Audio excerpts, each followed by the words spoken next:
So, the Prince and Princess of Wales have finally broken their silence on the Epstein scandal. But what do these two, very carefully chosen words, deeply concerned, really tell us about the crisis unfolding behind palace walls? This wasn't just a statement. It was a chess move, a deliberate act of separation from a scandal threatening to swallow the entire House of Windsor. For the first time, Kensington Palace has drawn its own line in the sand, and we need to talk about why that's so incredibly significant. This is a future king and queen trying to build a firewall between their reign and the sins of the past. Let's start with the facts, because the context here is everything. On Monday, as Prince William was kicking off a major solo diplomatic tour of Saudi Arabia, his spokesperson in Riyadh dropped a bombshell on the traveling press. It was short, precise, and you can tell every single word was agonized over.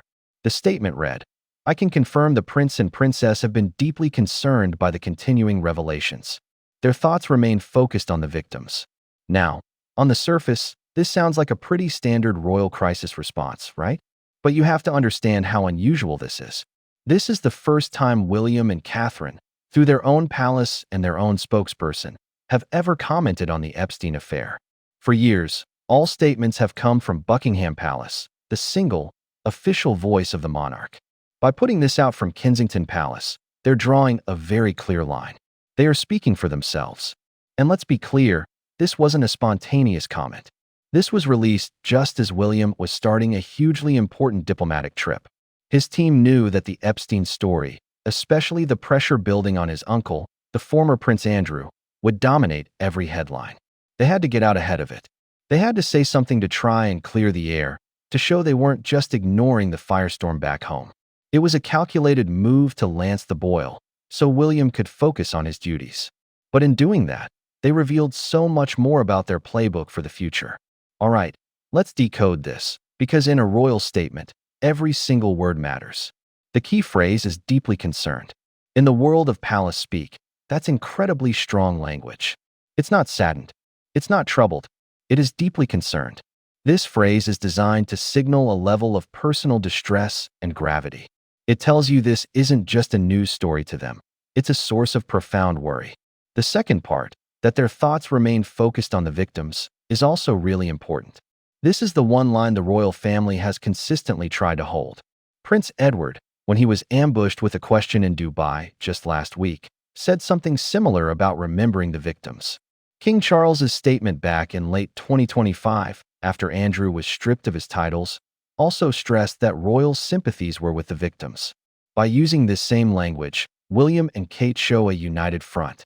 But by issuing their own statement, they're also putting distance between themselves and the scandal. Think of it this way. Buckingham Palace, speaking for King Charles, has to manage the crisis in the here and now. Their statement, released around the same time, noted the king is ready to support the police if approached. Kensington Palace, on the other hand, is playing a longer game. They are speaking as the future monarchy. Their statement isn't just about managing today's crisis. It's about building a brand of compassion that can survive it. They are subtly telling the public, we see this, we are horrified, and our monarchy will be different. The deeply concerned isn't just about the awful details. It's about the threat this all poses to the very institution they're supposed to inherit. So why now? The timing of this is incredibly strategic, and we're getting into that next. But first, if you're into this kind of unfiltered royal analysis that gets past the headlines, do me a favor and hit that subscribe button. We're about facts here, not fluff. So why now? And why release it from a foreign country? The timing is no accident. It came as the crisis hit a new fever pitch. The U.S. Department of Justice had just dropped a staggering 3.5 million more pages of documents related to Jeffrey Epstein, bringing horrifying new details to light. And then, on that same day, things got even worse. The Thames Valley Police confirmed they were actively assessing claims that Andrew had forwarded sensitive UK trade reports to Epstein. This blows the whole thing wide open. It's no longer just about personal behavior. It's now about potential national security risks and misconduct in office. The police are involved, and the stakes have never been higher. You have a perfect storm brewing. William, the future king, is in Saudi Arabia trying to conduct diplomacy, but the headlines are all about his uncle. Queen Camilla was getting grilled by reporters in London and stayed silent. King Charles was being heckled in the street. The pressure was becoming unbearable. The royals' usual strategy, just stay quiet and wait for it to blow over, clearly wasn't working anymore. Releasing the statement from Riyadh was a smart move that did two things at once. First, it makes him look like a global statesman, doing his duty on the world stage while chaos erupts back home. Second, it let his team get ahead of the story before he had to face a single question about it. It's a classic PR preemptive strike, but one that highlights just how serious the situation is. They knew they couldn't stay silent any longer. You can't look at this statement in a vacuum. It is a reaction to a crisis that's causing huge waves throughout the entire family. The central figure, Andrew, has been, for all intents and purposes, banished. After getting stripped of his titles in late 2025, he was forced out of his longtime home at Royal Lodge in early February 2026, reportedly moving to the more isolated Sandringham estate. This was a move by King Charles to physically remove the problem from the heart of the monarchy. But the damage is so much deeper than that. Reports suggest his daughters, Princess Beatrice and Princess Eugenie, are devastated and feel duped by it all. They're caught in an impossible spot, trying to support their father while protecting their own families from the scandal's fallout. This isn't just a PR crisis. It's a family tragedy that is tearing relationships apart. And King Charles is stuck in an impossible position. As the monarch and as Andrew's older brother, he has to protect the crown, but also deal with his own family. His statement that he stands ready to support the police is necessary, but it also shows how wild this situation is. The monarchy is basically pledging to help police investigate one of its own. That is unheard of. Into all this chaos, William and Kate's statement lands like a signal flare. It shows they're on board with the king's tough actions against Andrew, but it also carves out their own, independent brand.